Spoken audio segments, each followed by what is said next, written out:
শিলিগুড়ির ব্যস্ততম সেবক রোডের সেকেন্ড মাইল এলাকায় শনিবার এক মর্মান্তিক পথ দুর্ঘটনায় প্রাণ হারালেন এক বুলেট মোটরসাইকেল আরোহী। একটি বড় 4 চাকার পণ্যবাহী ট্রাকের সঙ্গে রয়্যাল এনফিল্ড মোটরসাইকেলের মুখোমুখি সংঘর্ষে গুরুতর জখম হন ওই যুবক। তাকে দ্রুত উদ্ধার করে উত্তরবঙ্গ মেডিকেল কলেজ ও হাসপাতালে নিয়ে যাওয়া হলে চিকিৎসকেরা মৃত বলে ঘোষণা করেন। স্থানীয় সূত্রে জানা গিয়েছে, দুর্ঘটনার অভিঘাত এতটাই তীব্র ছিল যে বুলেট মোটরসাইকেলটি একটু ক্ষতি হয়। তার সামনে বিকট শব্দ শুনে আশেপাশের বাসিন্দারা ঘটনাস্থলে ছুটে আসেন। তাদের সহযোগিতায় আহত যুবককে উদ্ধার করে। পুলিশের সহযোগিতা করে তাকে হাসপাতালে পাঠানো হয় এবং হাসপাতাল সূত্রে জানা গিয়েছে মৃত বলে জানা যায়। খবর পেয়ে ঘটনাস্থলে পৌঁছায় শিলিগুড়ি ভক্তিনগর মেট্রোপলিটন পুলিশের একটি দল ও ভক্তিনগর ট্রাফিক পুলিশ। দুর্ঘটনাস্থল ঘিরে তদন্ত শুরু করা হয়। দুর্ঘটনাগ্রস্ত ট্রাক ও মোটরসাইকেলটি পুলিশ আটক করেছে। কী কারণে এই দুর্ঘটনা ঘটল, অতিরিক্ত গতি, অসাবধানতা নাকি অন্য কোনো কারণ, সব দিকই খতিয়ে দেখা হচ্ছে। দুর্ঘটনার জেরে সেবক রোডে কিছু সময়ের জন্য ব্যাপক যানজটের সৃষ্টি হয়। পরে পুলিশ ও ট্রাফিক কর্মীদের তৎপরতায় পরিস্থিতি স্বাভাবিক হয় এবং যান চলাচল শুরু হয়। মৃত যুবকের পরিচয় নিশ্চিত করার পাশাপাশি তার পরিবারের সদস্যদের খবর দেওয়া হয়েছে। পুলিশ জানিয়েছে, ময়নাতদন্তের রিপোর্ট এবং তদন্তের ভিত্তিতে দুর্ঘটনার প্রকৃত কারণ জানা যাবে। এই ঘটনায় এলাকা জুড়ে শোকের ছায়া নেমে এসেছে। ব্যস্ত সেবক রোডে ফের এক প্রাণহানির ঘটনায় পথ নিরাপত্তা নিয়ে নতুন করে প্রশ্ন উঠতে শুরু করেছে।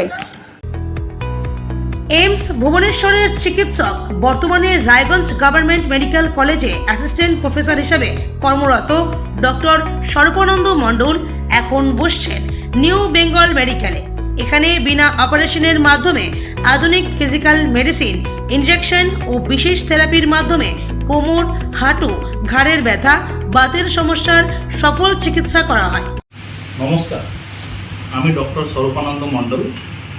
আমি অ্যাসিস্ট্যান্ট প্রফেসর এবং এইচওডি হিসাবে রায়গঞ্জ গভর্নমেন্ট মেডিকেল কলেজে আমি কর্মরত পিএমআর ডিপার্টমেন্টে। আমি এইমস ভুবনেশ্বর থেকে এখানে এসেছি। আমি যে কোনো রকমের বাত, ব্যথা বিনা অপারেশনের মাধ্যমে ট্রিটমেন্ট করি। যেমন ঘাড়ে ব্যথা, হাত ঝিমঝিম করছে, পিঠে ব্যথা অনেক দিনের, কোমরে ব্যথা, পা ঝিমঝিম করছে, যে কোনো রকমের হাঁটু ব্যথা, গোড়ালি ব্যথা বা হাতে ব্যথাগুলো বিভিন্ন রকমের ওষুধ দিয়ে ট্রিটমেন্ট করি। সেগুলো ঠিক না হলে বিশেষ ইনজেকশনের থেরাপির মাধ্যমে আমি রোগ নিরাময় করি। সাথে সাথে যাদের প্যারালিসিস আছে, এক সাইড কাজ করছে না, বা যাদের দুটো পা কাজ করছে না, বা যাদের হাত পা কোনোটাই কাজ করছে না, তাদেরকে আমি রিহ্যাবিলিটেট করি। তাদেরকে বেড থেকে আমি সোসাইটির মধ্যে নিয়ে আসার চেষ্টা করি। আমি অনেক করেছি, এইমসে অনেক করেছি, আর এখানেও ওই ট্রিটমেন্টটা আমি রায়গঞ্জবাসীর জন্য এখানে নিয়ে এসেছি। এছাড়াও এখানে সিনিয়রদের জন্য হুইল চেয়ার, স্ট্রেচ সহ আধুনিক সরঞ্জামও পাবেন। ঠিকানা সৎসঙ্গ রোড, উকিলপাড়া, রায়গঞ্জ, উত্তর দিনাজপুর। যোগাযোগ number 9382968820। Doctor Sandeep Agarwala, nephrologist অর্থাৎ কিডনি বিশেষজ্ঞ, নিয়মিত রোগী দেখছেন রায়গঞ্জ নিউ বেঙ্গল মেডিকেলে। যাদের শরীর বা পা ফুলে যাওয়া, প্রস্রাব চাপ কম বেশি হওয়া, উচ্চ রক্তচাপ, প্রস্রাবে ফেনা হওয়া, ক্রিয়েটিনিন বেড়ে যাওয়া, ডায়াবেটিস জনিত কিডনিতে সমস্যা, কোমরে কিডনির পাশে ব্যথা, এইসব রোগে চিকিৎসা করছেন তিনি। প্রতি মাসে প্রথম ও তৃতীয় শুক্রবার দুপুর 1টা থেকে বসছেন। ঠিকানা সৎসঙ্গ রোড, রায়গঞ্জ।